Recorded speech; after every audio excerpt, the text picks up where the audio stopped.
సజ్జాద్ నొమాని అనే భారతీయ Islamic scholar Bangladesh వెళ్ళాడు.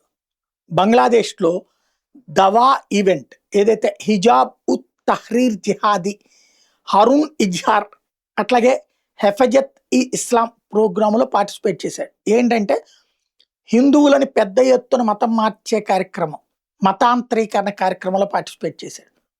అక్కడున్న హిందువుల మీద వేధించి హింసించి ప్రాణాలు తీసి వాళ్ళ కుటుంబాలని కలుపుకున్నటువంటి ఆ కార్యక్రమంలో పాల్గొన్నాడు.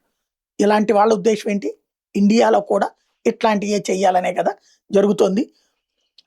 అదే సందర్భంలో మన దేశానికి సంబంధించినటువంటి అంటే మన భావజాలానికి సంబంధించిన హరిదాస్ చంద్ర అని వచ్చేటప్పటికి బంగ్లాదేశ్లో అరెస్ట్ చేసి జైల్లో పెట్టారు.